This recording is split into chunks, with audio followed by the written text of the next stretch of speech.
Endurance Junkie Podcast, Episode 10.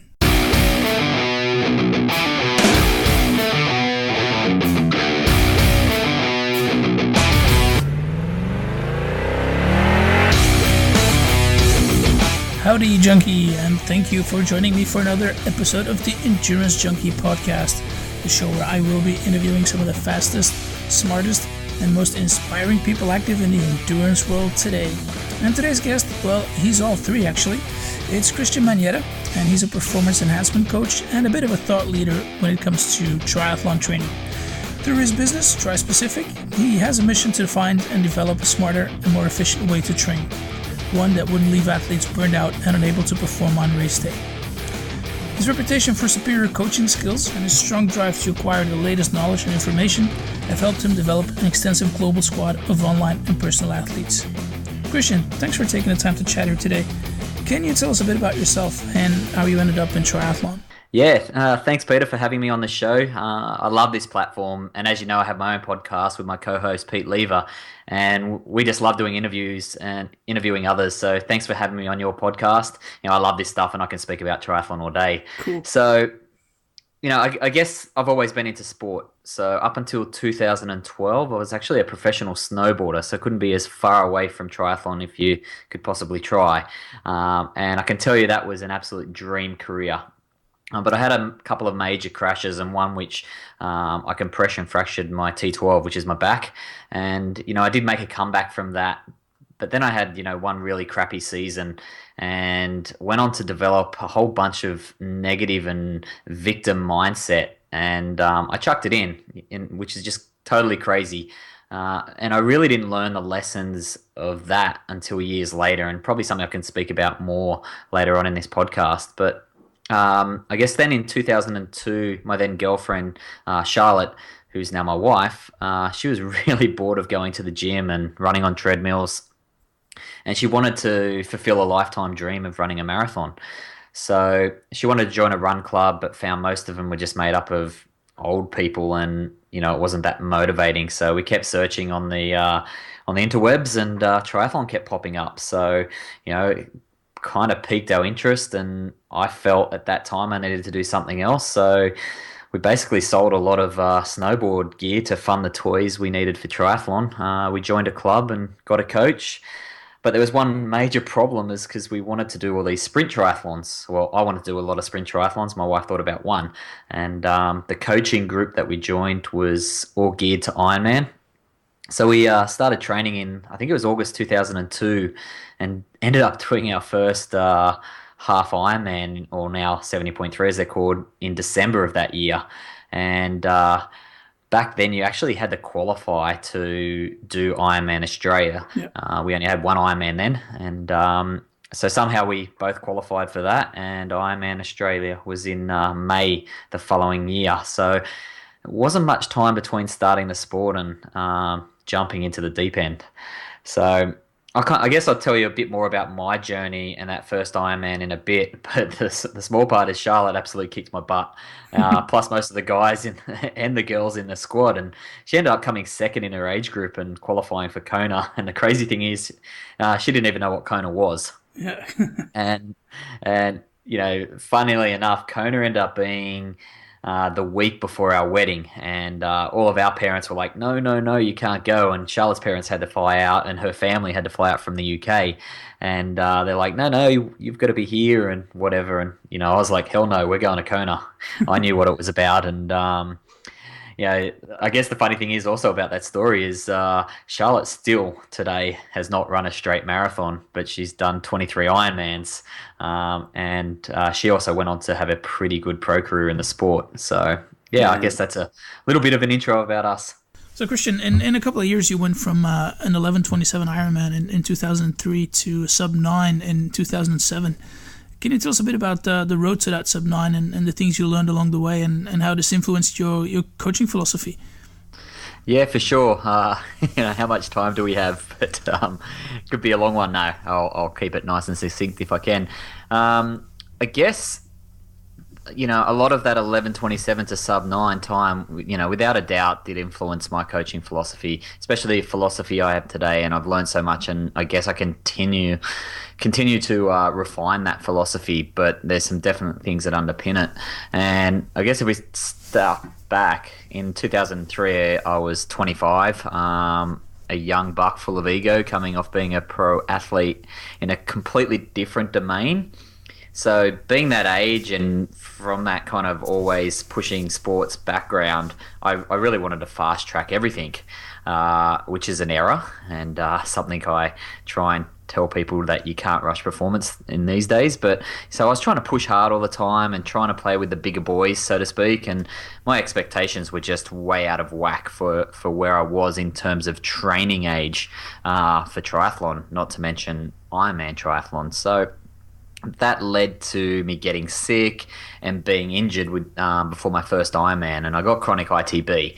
And I spent a lot of money, thousands of dollars in the 6 weeks prior to that first Ironman, but no one could get me running more than 10 minutes or 2 kilometers. So I was pretty disappointed going into that race, thinking I'm going to have to walk a marathon, but I wasn't going to give up. I was going to do it no matter what. And 2 days before the race, I found a guy doing ART, which is active release technique, and he spent about 5 minutes, and he didn't even treat my ITB, and he did that over 2 sessions. And then come race day, I made a ton of mistakes on race day, but I got to the run and started running, and I was like, oh, I've gone through 10 minutes. I kept going and going and going, and I ended up getting the 27K before I got that same. If anyone's had it, they'll know it's like a knife being thrust into the side of your knee and twisted that pain. And from then on, it was a bit of a hobble walk to the finish line, and I ended up being 11:27 and getting my ass kicked by my wife, who was about an hour faster. But I guess a big learning part from that came from the amount of time I had to walk, and wondering how someone could elicit such a biomechanical change within just 10 minutes of work. So I think from there, I after that race, I put my focus onto fixing the ITB, and it's where I found out about trigger point performance therapy tools, and spent a whole lot of money getting one in from the US to Australia, because it just wasn't, we hadn't seen it back before then. And I got mentored and treated by Daryl Phillips, who was the ART practitioner. And I really went deep into learning more about, I guess, body maintenance, you could say, and actually ended up doing more and more on that in starting, another business, and importing the trigger point tools. Eventually, that was a number of years later. I think we started doing that in 2006.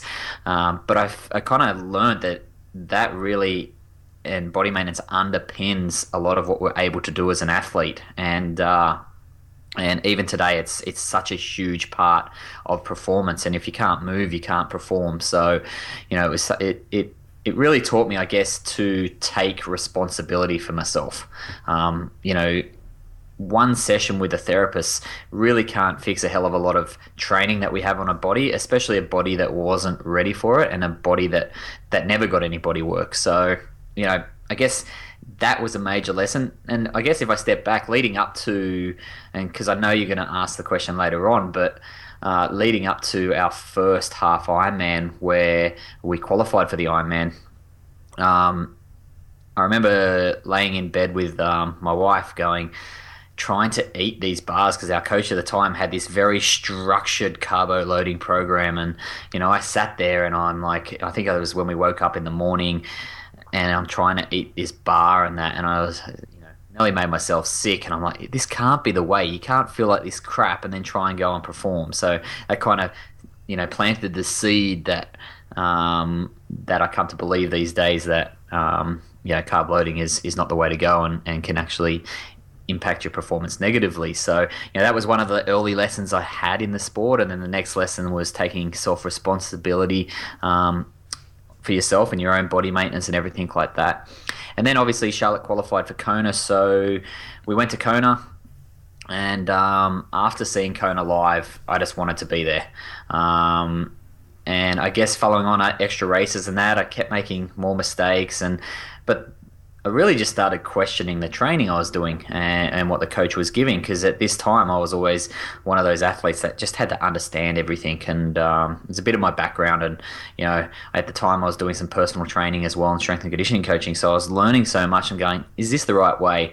And that led us to eventually working with another coach that some athlete friends had gone to, and really didn't improve results there either. And but I eventually ended up working for that coach for a while, and before going out on my own.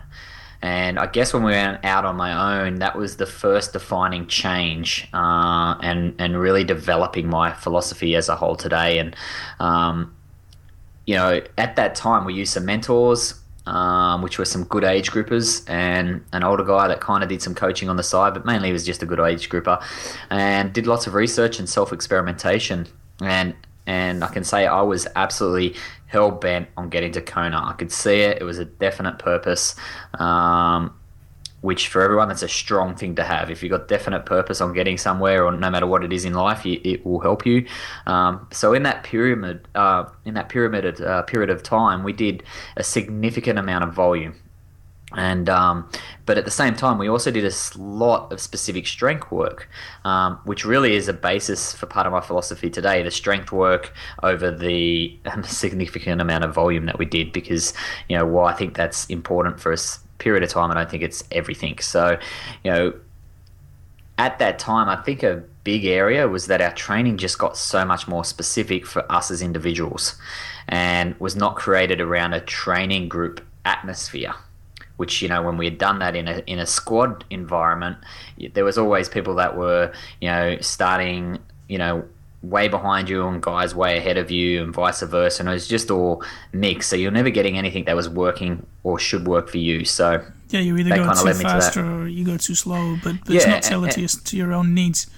Yeah, and you either and both of those areas don't lead to where you want to go. So we really found that training, just Charlotte and myself worked together, and over the years it worked together really, really well.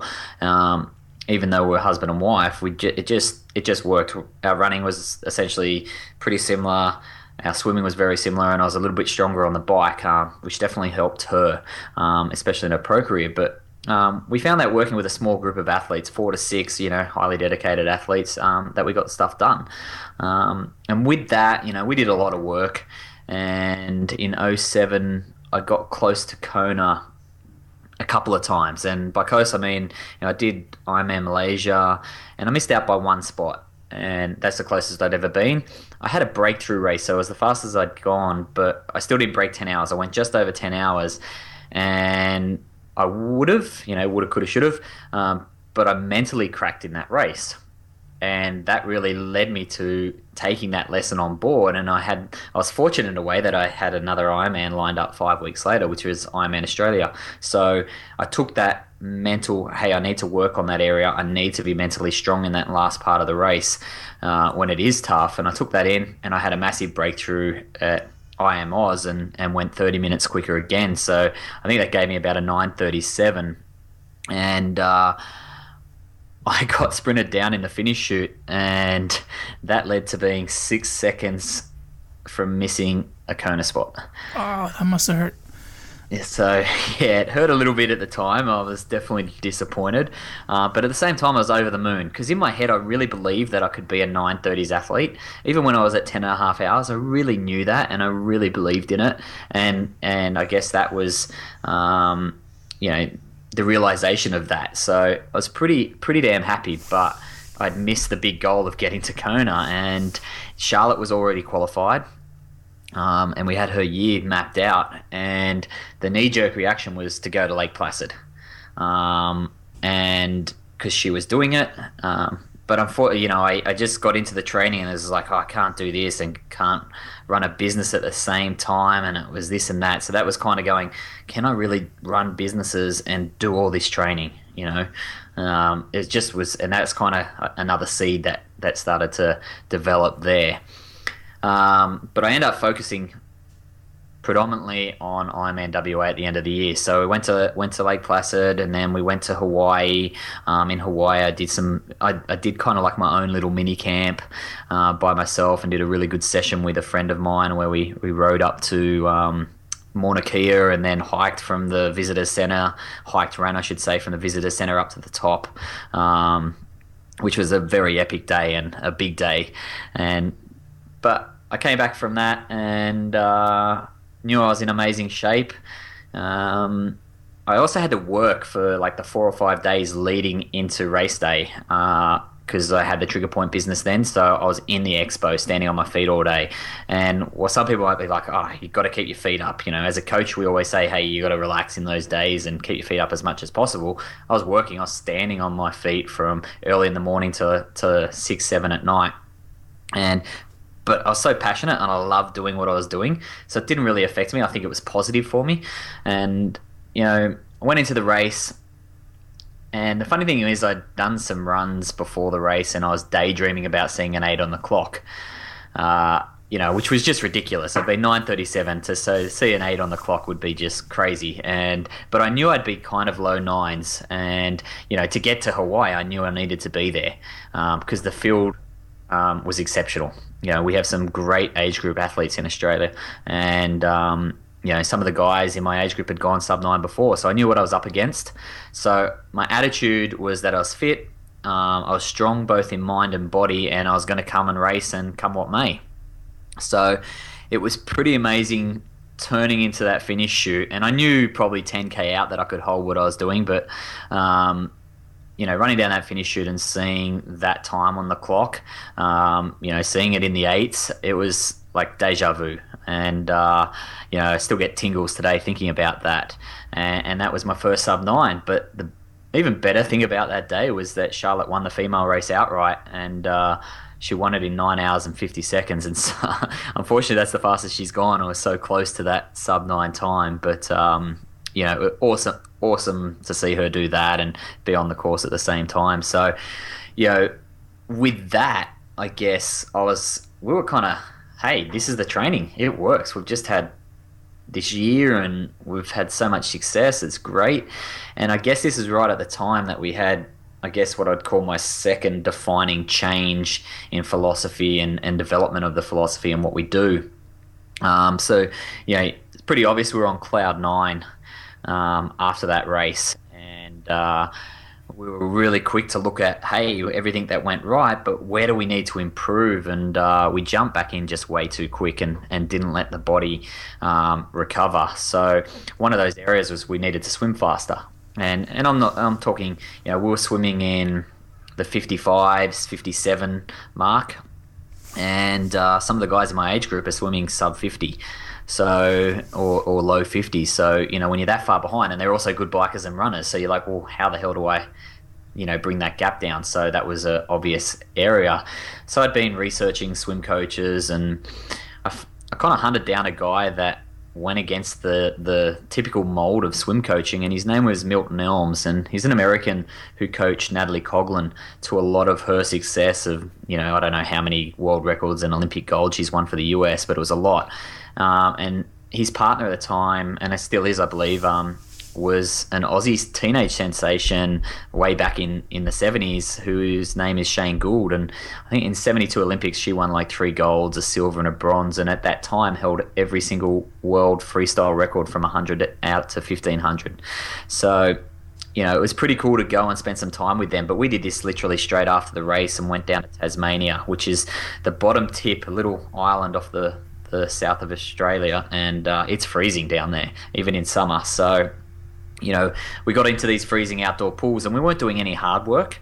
A lot of it was just hardly much at all. There's a lot of visualization and some very, very weird and wacky and interesting stuff, but it seemed to work for some people. But we got sick, and after that, we didn't allow ourselves to recover quickly enough from that, or try to recover too quickly from that, and did a really big, huge challenge camp. And I don't mind doing big challenge camps, but when your immune system's not great, it's not a good idea, and that put us into a hole for a very long time. And I guess those huge volumes and lack of real recovery taught some pretty big lessons. And so over that time, when you start questioning if things are right, you know it's time for a change. And we needed to change some things. So, to this day, I still believe having some volume or phases of volume are definitely integral to getting high ends of performance. But the body has to be ready for it, has to be able to absorb it. You got to have the time for it, and it only needs to be in small windows of time. And for me, I believe more of that specific volume should be done as we're getting closer to our main event. And we can kind of talk a bit more about that. But, I guess the mind was going, do I have to do all this volume all the time? Because I just didn't think it was sustainable for the long haul, and especially as an age grouper and one that ran his own businesses. So I was thinking, if I'm like this, okay, it might be okay for my wife whose focus is on training full time, or the other pros, but as an age grouper that's busy, especially now as we know, when you have kids, it's even more about doing things effectively. So I guess that really started me to start looking at other methods, learning a bit more, looking outside of the sport, within the sport, and seeing if there were other opportunities. And I found Iron Guides, and the founder, his name was Mark Becker. And at that time I knew about Brett Sutton, and I have a whole bunch of friends over the years that have been part of his professional squad. So I had a little insight into how they trained and what they did. But again, they were pro athletes. So, and I know Mark had spent a lot of time with Brett, and there's no doubt that a lot of his philosophies came from the time he spent with Brett. And I guess Mark kind of refined those to working with age groupers. So, around that time, I spoke with Mark, and kind of back and forth and learn a bit, and then decided that it'd be a good idea that I, closed down Trispecific and started up Iron Guides in Australia, and did that, and got to work with a couple of other great coaches like Sergio Borges and Vinny Santana. And Vinny now owns and runs Iron Guides out of Brazil, out of Bangkok, and very smart coach, as is Sergio, and he did that after Mark passed away, sadly. So I guess at that time, Iron Guides helped me take on board many of the method principles and refine some of them with my own principles that I had. And as I keep currently playing around by being in the trenches, as I said, I'm still refining my full philosophy to this current day. I kind of am driven on what I call the minimal effective dose in terms of training load and even nutrition. So it's not trying to be lazy. It's like, what is the minimal we can do to get the greatest rate of return? And that underpins everything that I do and what I'm trying to achieve. And I know that ebbs and flows in the training cycle. But when you have someone that can do the minimal effective dose and they get long-term consistency, and long-term consistency, any coach will tell you that's a key to performance, and it's something that really needs to be worked on. So, as Iron Guides was growing big, it became, really, really stressful, and for a number of reasons, and I started not to enjoy a job that I loved. And I guess that's another sign that things needed changing. And we kind of found out after Mark passed away that he suffered from bipolar, and that explained many things. And it was a real sad time because he had so much to give. But I took a step back and looked at what I really wanted to do, and I love the sport, and I was like, I am hell bent on allowing athletes to get results, but also enjoy what they're doing and not ruin long-term health because of it. So I brought Trispecific back to life, and but I guess over that period with them and working with Sergio and working with Vinny, we reduced our volume significantly, and I was able to post another sub-9 time and win my age group the following year in Ironman Western Australia, and from that day on I knew that we were on the right track. So I guess to sum that question up and getting from there, and some of my philosophies in that time from going from 11:27 down to sub-9, that performance definitely can't be rushed, and as males we really want to rush things. That iron distance racing is really about being strong. Yeah, it's a strength and endurance sport. You have to be strong, and you have to be able to hold form under duress, especially in the later stages. Because really, it's not about being fast in each leg. It's the person who slows down the least that wins or goes, does better.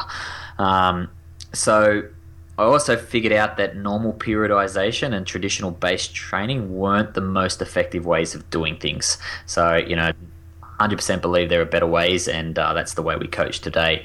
And I guess a ton of time on body maintenance. So I was running Trigger Point Performance Therapy Australia, and I was traveling around the world and presenting on body maintenance, and been to institutes of sports and dealing with guys like the All Blacks rugby team and stuff like that. So that's and that kind of underpins a major philosophy I have today. So lots of good learning in that time. Yeah, cool. So basically, you describe yourself as a guy who just has an holistic approach to training, meaning it's just not the training that you do, but there's also other things that matter, and like mental training and your nutrition and body maintenance. Is that what you try to give your athletes? Yeah, a training plan is just such a minimal part of an athlete's success or what to do to get the most out of this sport. And I guess the more I coach, the more I experiment, the more I found that it's definitely all about the pieces of the puzzle. And if you're missing a piece of the puzzle or parts of that piece, then you're greatly limiting your potential. And we got to say your potential is linked to your life circumstances, and I'll talk about that in a minute. But because we all don't have endless amounts of time to train, so straight there, our life circumstances will limit our potential, but we can get the most out of what we can with what we've got. So nutrition really underpins everything. I think we've been led down the wrong path, and we will talk about that. But having the right nutrition and doing the right things really help the body perform. It's the fuel. We've got to put good stuff in to get good stuff out. And I've found out it's paramount. And I guess the other part is body maintenance, and why it's so huge, because it really ensures that your body moves functionally well and efficiently and effectively. And we know that so many athletes are extremely tight, and stretching doesn't mean you're going to reduce that tightness. So triathlon, whether we're swimming, riding or running, is a really repetitive and limited range of motion movement, and if that's restricted in nature, it's going to lead to injury. It's not a matter of if, it's a matter of when. And at the same time, it wastes a lot of energy. So we're losing a lot of performance by being that restricted. So, putting some body maintenance techniques and principles behind your training, or as part of your training, because the thing is, people go, yeah, but I don't have time, right? They'll go and do the full set and everything, and training takes everything. But if you don't put the time in to do these other parts, so now I kind of mold it in as part of the training session. And if it's like, well, I've got to cut the session down, cut some of the main set down so I can still get that body preparation work or that body maintenance stuff done, because that's going to lead you to being long-term in the sport and having more efficiency and therefore better performance. Well, I guess I said it. You're talking about that, a good and solid warm-up and a solid cool-down and a massage afterwards and bathing or stuff like that, just to recover. Yeah, it's kind of a little bit more depth than that. It's it's preparation first. So definitely a warm up is paramount. Like a good warm up, especially as my nutrition advice goes today, to be more metabolically efficient and using more fat as fuel. You really want to have that long, slow warm up to drive that fat metabolism. But it's kind of steps back from there. Years ago, I penned an article. When does recovery really start? Because everyone thinks about after the session, but I'm like, okay, if I wake up and I'm tight and I've got a limited range of motion, then I'm going to take that in and train that range of motion, because we're training motor skills every time. So if I go and spend 5 or 10 minutes, doing some body maintenance, doing some rolling and opening up the neurological feed to the muscles and increasing blood flow and oxygen to those muscles. So that's before I've even hopped on the bike or put my goggles on and jumped in the water or tied my shoelaces. I know I'm now moving more effectively and efficiently through a better range of motion. So therefore I'm training a better movement pattern. right? And that's actually going to help my body recover from the training load I'm about to give it. And then, yeah, sure, there is what you do within the session, what you do after the session, and then, the body maintenance is a huge topic. We could have a whole podcast just on that, and maybe we should one day. Yeah, we should, yeah. So, I guess another piece of the puzzle, and I think I said it earlier on, I quit my career as a pro snowboarder, and it's like, come on, so many kids dream of, getting sponsored and having this career and getting paid and whatever, and I literally threw it away. And I did throw it away because, I had some pretty crazy, horrific injuries, but I overcame those. But the thing that I threw it away was because of my mindset and my attitude. And, that I really learnt that the mind and the attitude plays a huge role in performance and also happiness. So taking full responsibility is key. And pretty much where we are right now, right here, in this moment, is due to a myriad of choices we have made, both good and bad choices, but it's the lessons we take from those choices which move us to where we are. So, I definitely believe that we have to, as individuals, take full responsibility for our lot in life, and that comes across to whether we've got an injury or whatever else. So that, I guess that's a huge area, which I now really focus on with athletes, is that mind.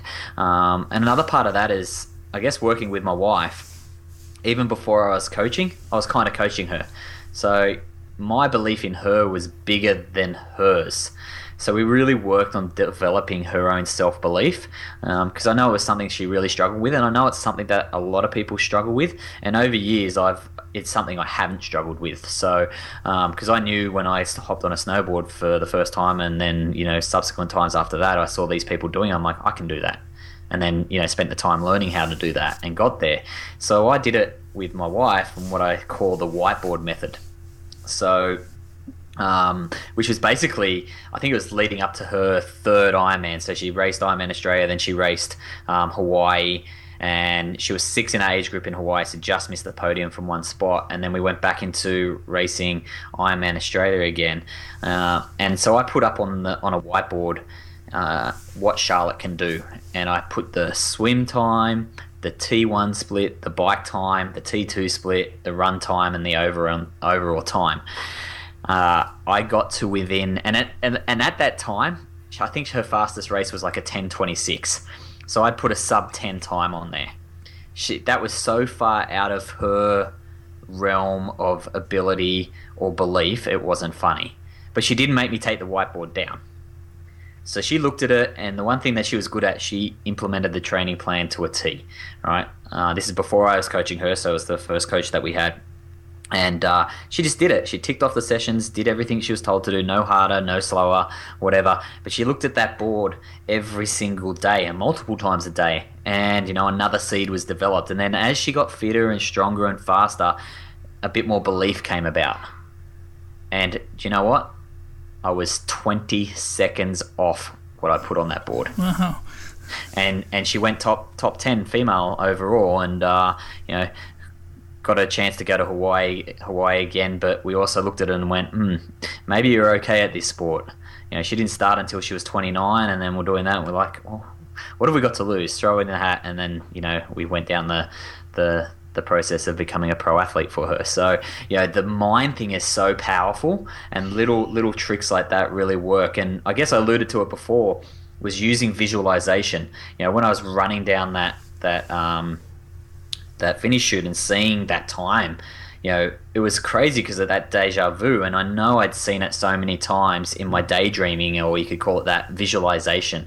But I knew I was putting in the work, so it wasn't pie in the sky stuff. So visualization is a really strong aspect, and it's something I really relied on in snowboarding, doing big air tricks. I found it crossed over into getting what I wanted to triathlon as well. So, if we can really see in our mind's eye and start playing a video in our mind's eye, that allows us to, bring that to reality. And I said before, another area every athlete and every coach needs to recognize is that the athlete's life circumstances matter, and they matter greatly. And the goals really have to be congruent with those life circumstances. Because, you could say, I want to get to Hawaii, but I have like 6 or 7 or 8 hours to train a week. In this day and age, that's just not going to cut it.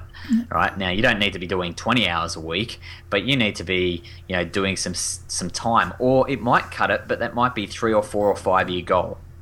Right. So, the life circumstances definitely, it has to be some congruency with the goals. And, there's so many parts that go into it, age, training age, background of the athlete are all really important. So I guess for us, when an athlete comes on board, we try and cover all aspects of performance and all of it, and our plans are really in depth, and especially the training plan part. We like giving the how and why we're giving a session. An athlete will never see, unless it's after a race, that we say go for an easy run or go for something in zone 2 or whatever that is. Every single session we write has a purpose, and we try and convey across to our athlete why they're doing that session and what it's going to do for them. So, and I guess that crosses over to our generic plans as well. And I believe that's why they've been a big success. And we've had tons of athletes qualify for Kona and take huge amounts of time off their PBs and get on podiums. So it all matters. Just taking out the junk miles and make sure that every session counts. Yeah, absolutely. Yeah, cool. I feel we can do a couple of more podcasts here about your whole philosophy, and we'll do one definitely on body maintenance, and maybe another one on mental training.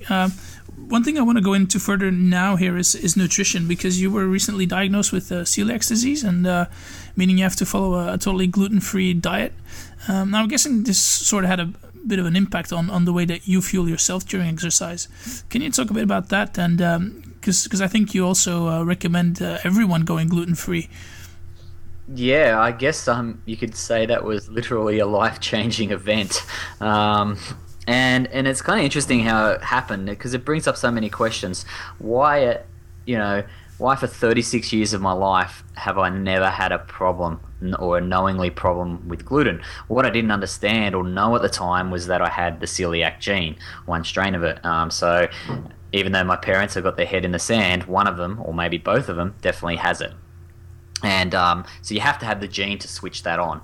And there were a number of things that happened, which I now know from the research and everything going down, because I asked why. Why does it just switch on? What have I done to make it switch on? And through nutrition is one way that we can switch a gene on if we have that genotype, or others. And another area is microbiome, which is bacteria. What people don't realize is, so we have our, we all know the Human Genome Project. So what is, we're made up of mum and dad. But there's our microbiome, which is, we're made up of the bacteria that lives on us and in us. And to be honest, we actually are more bacteria than we are us. So the bacteria in our gut can really define our current health. It can define our happiness. There's so much to it. It's amazingly in depth, and we could just speak on that topic. But I had to learn so much at that time, and I know my microbiome changed. And one area that it does change is antibiotic use. And antibiotics are handed out pretty readily these days. I had a bit of a freak accident where I perforated my esophagus, and it put me in hospital for 7 days. So I was on intravenous antibiotics, because the last thing you want is, when you've got a hole in your esophagus, that you get an infection in the interspatial areas, and that can, put things pretty dire very quickly. And after that, I got 4 wisdom teeth out, and had major infections from that. So what I now believe is those events, those environmental triggers, were something that changed my genotypes and switched it on. Now it's really weird, because I was leading up to Ironman Melbourne, and I know what shape I was in for my sub-9s, and I was in very, very good shape leading into that race. And I can tell you pretty much I switched that gene on the night of the race. Or the day before the race. It was, the shutdown that I had in the swim in terms of diaphragmatically and everything. And I went down many tracks of going, I've got some musculoskeletal issue. And it wasn't until I went to a sports doctor that said, I don't think there's anything wrong with you musculoskeletally. I think there's something wrong with your gut. I was like, that's interesting, because I've been having some gut issues of late. She's like, I think you should go get an endoscopy. And that endoscopy showed up that I had villus atrophy, which means you've pretty much got the lawnmower out and taken all the villi off your, gastrointestinal tract. And, that's very cognizant with having celiac. And then I went and got a gene test, and that backed it up. So pretty much walked out of a doctor one day being 110% gluten-free. And to be absolutely honest, that was black and white. So it was really, really easy to make that decision. There was no heartache of, there was, oh no, there's no beer anymore, or I can't eat sourdough bread or pasta or whatever. And I know there's some gluten-free alternatives, which we can talk about, but already I was 80% the way there. But at that time, I was more like, well, hell, what can I do to do my sports? What can I do? I thought the nutritional part was easy. It actually was hard for a bit of time, not so much the gluten-free, but it was the cross-contamination, and there's FODMAPs. There's so many other things that's really in deep and way more than what we have time for today. But, keep it in context of sport, I had a look at the sports nutrition, and I started really reading and understanding the ingredients that goes into sports nutrition and going, what, I can't use that, I can't use that, I can't use that, I can't use that. And it's like, what the hell am I going to use? And we know the base product of a lot of sports nutrition is maltodextrin, and most of that is derived from corn. And even though that corn is labeled gluten-free, it is absolutely one of the most cross-reactive foods, and its protein structure looks very similar to the protein structure of gluten. So when you have an autoimmune condition, your body can mistake it for gluten and release a full-blown attack on you, which is not a great thing when your own body wants to attack itself. So the other thing with corn, especially in the US, it's one of the most genetically modified grains there is, and it is a grain. Like, it's not a vegetable. Corn is a grain. So we had to look at some other stuff, and I did a lot of research. Found some sports nutrition products that were labeled gluten-free, but many were high in fruits like dates and figs, which can also be problematic for a celiac when we look at other stuff like FODMAPs.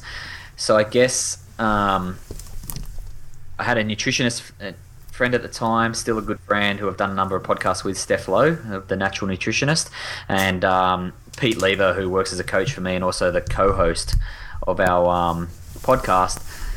We actually started playing around with some homemade sports nutrition using rice malt syrup, like a non-refined sugar, some gluten-free, some organic stuff, and then started adding some berries to it, boiling them up, breaking them down, adding those to it, and adding some lemon and lime juice and Himalayan salt, and eventually worked out a way to make it palatable, and it worked, and we've essentially called it Freedom Fuel. Not that we're gonna make anything make a product, so to speak, out of it that's really sellable, but we've been using it as a base recipe successfully. Many of my athletes have used it in Ironman successfully, not getting any gastrointestinal stress on race day. I've used it over 2 huge multi-day bike challenges, one in Italy last year, which was 2,000k over 10 days, and we climbed 50 kilometers of vertical, which was in the Dolomites, and I was able to fuel myself on that and being highly fat adapted. So I guess as much as having celiac condition can kind of suck, it's been such an opportunity as well of really learning, making better nutritional choices, and really helping my athletes live healthier lives. So, I do recommend everyone that works with me go gluten-free. It's up to them to do so, but I just did so much research. There was a little bit after that diagnosis, there was guy called Dr. Tom O'Brien who did a online gluten summit, and I devoured the information on there because there's some of the brightest minds in the world when it comes to celiac and gluten sensitivity and nutritionists, and what the true science was showing. And as my nutritionist friend Steph says, the truth is that we are to some extent all gluten intolerant. Our body hasn't evolved enough to be able to tolerate that as much as we believe it can. So, even if you don't currently have an autoimmune disease, but consistent exposure to gluten means you're always susceptible. So celiac disease, you have to have the genotype, but you don't have to have a genotype to have gluten intolerance, and that can occur anytime. There's a ceiling of the food, that we can take on board, and you can create an autoimmune condition from that. So it's pretty much the environment that pulls the trigger, and on anything that's genetic susceptibility or whatever. And environments, we live in a high stress environment. Training is stressful. If we're not sleeping enough, it's stressful, and all these things can affect what happens with our health and what happens nutritionally. So I guess one thing, a reason about gluten, so you can not have any problems with gluten, but it is shown that when we eat gluten, someone that doesn't have any problems with it, it creates an inflammatory response in the gut. And that's fine. The body will deal with that, but that inflammation will last for around 4 hours. So if you eat breakfast and you add some gluten, and then you've got 4 hours worth of inflammation, but within that 4 hours, you've been told you need to consistently eat throughout the day, so you eat some more, and you get more inflammation and more inflammation, and our sport in of itself is inflammatory producing, so being under continual inflammation attack is not good. So I guess over time we may create problems. So I have my own theories now what potentially will happen with triathletes when they stop doing the amount of training they're doing, and it's not a pretty picture. So I can tell you what, you get fat. Yeah, you get fat, and I think we're going to see a lot of people becoming diabetic, insulin resistant, all that. Yeah. So yeah, it's an unfortunate thing, and I think we've been led down the wrong path. But there's some bright minds changing that, and it's going to take a while. But we're on the process, and we're really pushing towards that way. Yeah, cool. Very interesting stuff, and I'll definitely make sure to put the links to the podcast you did with the nutritionist in the show notes.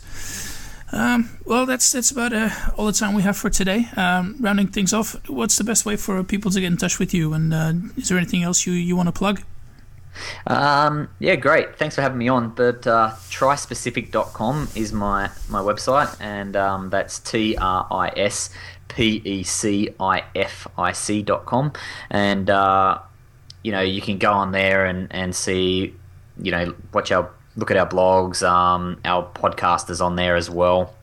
We run a couple of weekly podcasts, so a Q&A on Tuesdays and our Friday Fat Blacks, where we do interviews and talk about specific topics. So and I guess obviously we coach and have those services available, but we also have our real successful TS Ironman and 70.3 blueprints, which have seen our athletes take hours off their times and get on the podium and get to Kona, which you can find on our website. But at the moment, we're about to launch a product we're calling TS Life, which gives athletes access to all our programs for life, what we have now, what we're developing in the future, plus a ton of other great content, both written and video, just about getting success in this sport, and we cover absolutely everything. So everything about swim, bike and running, nutrition, mind control, body maintenance, racing. We do private webinars every month, and we have a private Facebook group where athletes can ask questions, and it's a good community. So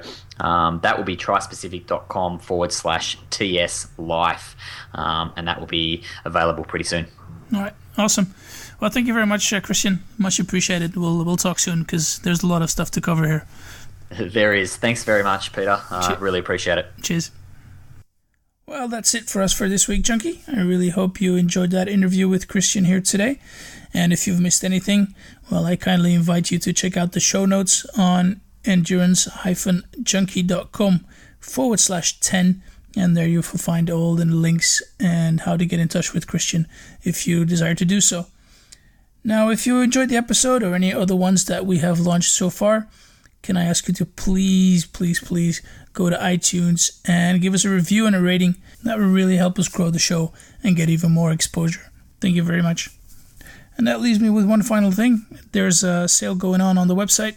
So if you're looking for some new kit to kickstart your season, for example, if you're living in the Southern Hemisphere, or if you're looking for something for your fall races when you're here in Europe or in the US, there's some cool deals on tri-suits, bike jerseys, and some casual gear.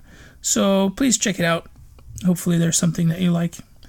All right, as I said before, that's it for us for this week. Catch you again on Monday. Go train 'em, Junkie.